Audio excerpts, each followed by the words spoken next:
Guys, I have some news that I want to share with you. It is October 19th, 2017. With the start of the NBA season, the 17-18 NBA season, I purchased the NBA League Pass for $200. And while I'm still looking for a job and all of that stuff, joining LinkedIn, finally got a new phone, so I'm in the 21st century and all of that, so I'm not still using the phone from high school in Oakland Community College here from 2005. Finally have a new iPhone that now, again, going through LinkedIn and everything else, trying to look for jobs and doing all that stuff through the day-to-day. Since the NBA season has started, since I got League Pass, since I'm passionate about the NBA, I want to get back into writing more stuff.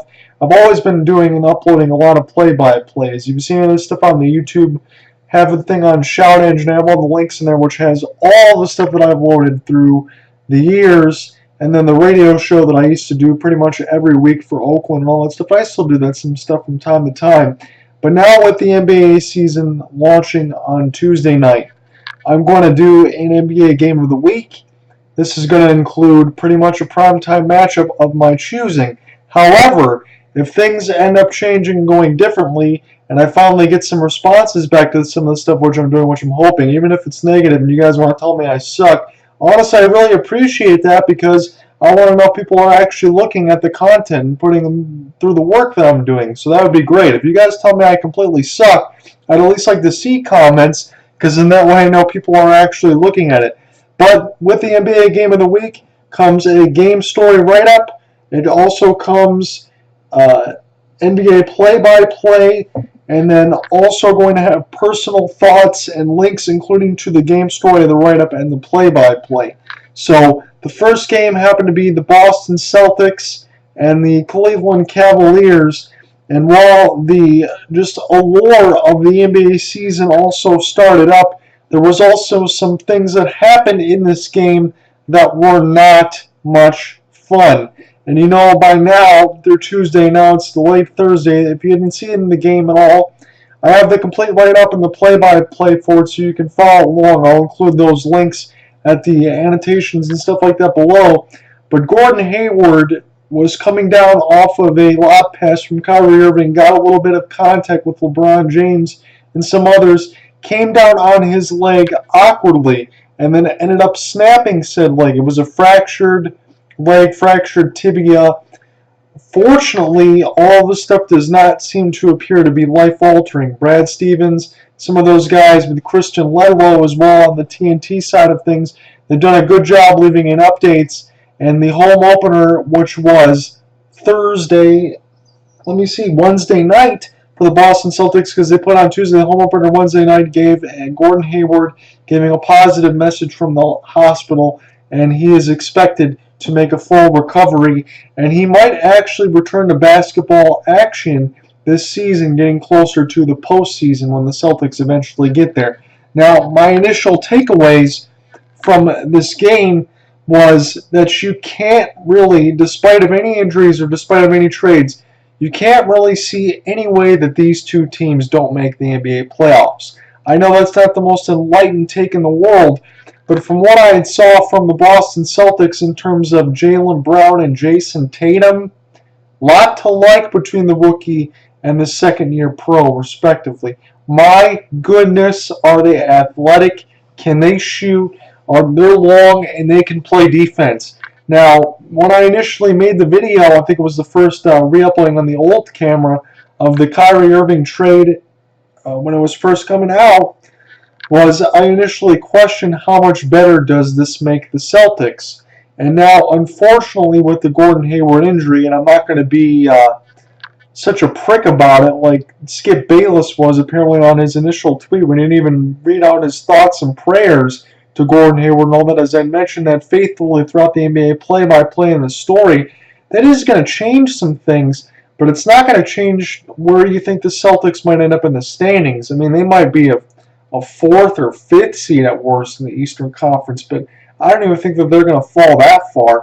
And with the growth of Tatum and Brown as we go throughout the season, And I'm not just thinking about that injury, but before that, I mean, you had 4 of the 5 starters for the Boston Celtics not even on this team anymore.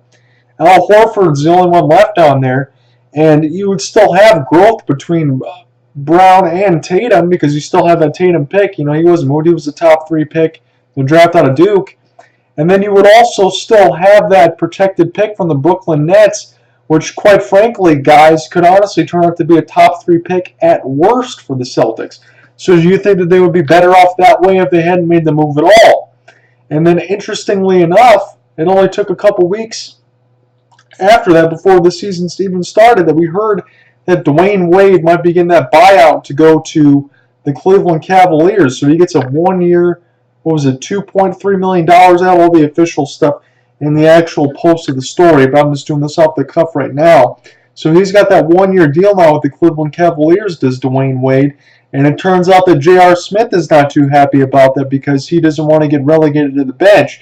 Now, my issue with that with J.R. Smith is you think about the 6th Man of the Year award the last few years with Jamal Crawford and J.R. Smith pretty much alternating at will.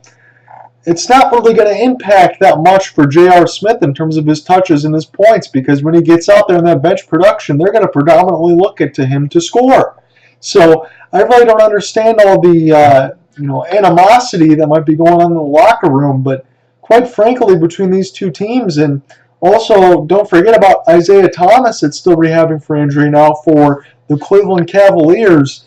I think this Cavaliers team's with the addition of Derrick Rose, although he was a minus player in the Tuesday game, did show some signs offensively. Wasn't really up to the task defensively in that game, but it's still early. But with Derrick Rose, Dwayne Wade, you might have Zizic actually play for the Cleveland Cavaliers, which they would need some big men and some size with Tristan Thompson and Kevin Love. And quite frankly, they were trying to put Kevin Love maybe at the center position to see what would end up happening and how their lineups might interchange themselves with Jay Crowder and everything else. Guys, I really think that this is a better Cleveland Cavaliers team than they were last year. And initially, when I think about it, and it's not just because of the Gordon Hayward injury, because if everything was how it was supposed to be, the Celtics are the Cavaliers are probably a better team than they were last year already, and they don't even have Isaiah Thomas yet. So it makes me wonder how much the Celtics could have, just continued to go with what they've already had. And maybe, like we all know, or we're all thinking, is that Cavaliers trade, not only to get Kyrie, to get him to get in his own greener pastures, and not just because of that Boston green, but want him to lead, also making that trade in order to get LeBron James to stay, because we all know he's going to be a free agent at the end of the year. So what do you think of that? And what were your thoughts on opening night in the NBA as you had 2 fantastic games? And I'm thinking I'm not going to get another game story up because, quite frankly, doing the NBA play-by-play, doing the game story, getting all this stuff together, getting it uploaded initially when you put all the NBA play-by-play together and then getting it posted separately, guys, it took me about, 5.5 hours. I mean, of actual work time, 6 hours, and then getting everything stuff posted. So, I mean, if everything continues to just explode, if people comment on it, and I don't know, I'm not going to be one to be begging for money and setting up a Patreon. I've never done anything like that stuff before. But if I get enough comment and enough opportunity, and quite honestly, the more comments and feedback I get from you, I know I'm 30 years old already, so I'm old. I know a lot of you guys, probably 16, 17, 18, thinking maybe that this is what you want to do as a profession and things like that. If you guys ever want a podcast, if you want to network together, please contact me. I always leave all that stuff in there below. I'd be more than happy to talk to you on Skype, help you run a radio show, talk any kinds of sports, whether it be locally here in Detroit or globally between the 4 big ones, the NBA, the NHL, the NFL, and all that, the MLB postseason that's going on. I'd love to talk about that 24/7. So if you guys ever need something in terms of sports knowledge, or you want to bounce off ideas, or just have fun and shoot the shit, honestly, I'd love to do that. I just want to get my content out there and be able to just talk to you guys. Just be able to do anything off the cuff. I mean, just seriously appreciate it. Talk to you guys, do whatever needs to be done. Try to help out whenever I can. So the game of the week with the full game story and the play-by-play and all the links, all that stuff will probably be a game a week. And then like I said, I kind of want to go ahead, and we already was spoiled a little bit. I didn't see the game between the Houston Rockets and the Golden State Warriors. I saw who ended up winning it, but I kind of want to go do that play-by-play too, because I heard that was a damn good game to open up Tuesday night as well. So in closing, I want to say I appreciate it to you guys. I'm opening up an NBA Game of the Week, and through this video, I'm including all the links and stuff below, so it has the game story, the NBA play-by-play, some news and notes, and some of my personal thoughts and opinions, and also shared in this video so I can also upload it to YouTube.